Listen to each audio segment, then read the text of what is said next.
অৰুণোদয় আঁচনি বিজেপি দলৰ ব্লেকমেইল কৰা আটাইতকৈ ডাঙৰ অস্ত্ৰ। অৰুণোদয় আঁচনি দুখীয়া মহিলাখিনিক পাব লাগে, কিন্তু এই বিজেপি দল য'ত গৰু চোৰ, বুট চোৰ, মাটি চোৰ, আঁচনি চোৰ সোমাই আছে, য'ত কয়লা, বালি, পাথৰ চিণ্ডিকেট কৰা মানুহবোৰ সোমাই আছে, এই গোটেই চিণ্ডিকেট আৰু গোটেই চোৰসকলৰ চৰ্দাৰ হৈছে হিমন্ত বিশ্ব শৰ্মা ডাঙৰীয়া, যিজনে অৰুণোদয় আঁচনি উপযুক্ত মহিলাগৰাকীক দিয়াতকৈ ব্লেকমেইল কৰিবলৈ আৰম্ভ কৰিছে। কি যদি বিজেপিক সমৰ্থন কৰে তেতিয়া আঁচনি সুবিধা পাব, আৰু যদি সমৰ্থন নকৰে তেতিয়া আঁচনি সুবিধা নাপায়।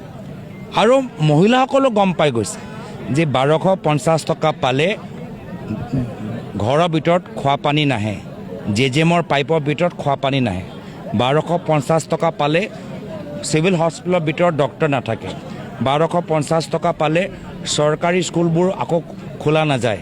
1250 টকা পালে এই গাঁৱৰ ভিতৰত যে মদৰ দোকান খুলিবলৈ আৰম্ভ কৰিছে হিমন্ত বিশ্ব শৰ্মা ডাঙৰীয়াই, সেই মদৰ দোকান বন্ধ নহয়। 1250 টকা ল'লে আমাৰ বৃদ্ধসকলৰ যে তেওঁলোকৰ দৰৱ আমি কিনিবলৈ সক্ষম নহ'ম। তো মানুহবোৰো, মহিলাখিনিও সজাগ হৈছে আৰু গম পাই গৈছে যে আগন্তুক দিনত এই বিজেপি দল 1250 টকা ব্লেকমেইল কৰি গোটেইখিনি যে কাম যে কৰিব লাগে, শিক্ষা ক্ষেত্ৰত, চিকিৎসা ক্ষেত্ৰত, খোৱা পানীৰ ক্ষেত্ৰত, বিজুলী যোগান ক্ষেত্ৰত, ৰাস্তা দলঙৰ ক্ষেত্ৰত, গৰখনীয়া ক্ষেত্ৰত, সেইখিনি তেওঁলোকে কৰা নাই। এতিয়া মানুহ আৰু ভয় নকৰে, এই ব্লেকমেইলৰ জালত আৰু ভৰি নিদিয়ে। মানুহবোৰ, মহিলাখিনি আজি কংগ্ৰেছৰ লগত আছে। মুখ্যমন্ত্ৰী হিমন্ত বিশ্ব শৰ্মা ডাঙৰীয়াই দুইমুখৰ স্থিতি দেখা নাই। 10 ছেপ্টেম্বৰ কৈ আছিল। এতিয়া 10 ছেপ্টেম্বৰ আজি তাৰিখত তেওঁ গোটেই ৰিপৰ্টটো পঢ়িলে নে নাই পঢ়া আমি সেইটোৱে গম পোৱা নাই।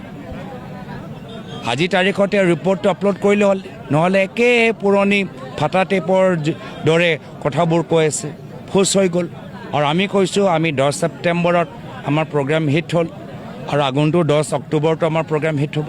তাৰপিছত অহা 10 নৱেম্বৰতো আমাৰ প্ৰগ্ৰামটো আমাৰ হিট হ'ব। তো এনেদৰে আমাৰ কামখিনি ৰাইজে আদৰিছে, মানুহবোৰে গম পাই গৈছে। গৰু চোৰ, মাটি চোৰ, বুট চোৰৰ চৰ্দাৰজনক আমি আৰু সহায় নকৰোঁ। অসমত মামিক চান্দা নিদিয়াকৈ কোনো কাম নহয়। গুৱাহাটীৰ ভিতৰত মেকডনাল্ডছ খুলিলে বা ফ্লাইঅভাৰ বনাওঁতে বা কিবা এটা কনষ্ট্ৰাকশ্যন কৰোঁতে অসমৰ ভিতৰত মামিক চান্দা নিদিয়াকৈ কোনো কাম নহয়। এনেকুৱা এটা পৰিস্থিতিৰ পৰা ৰাইজে পৰিত্ৰাণ বিচাৰে।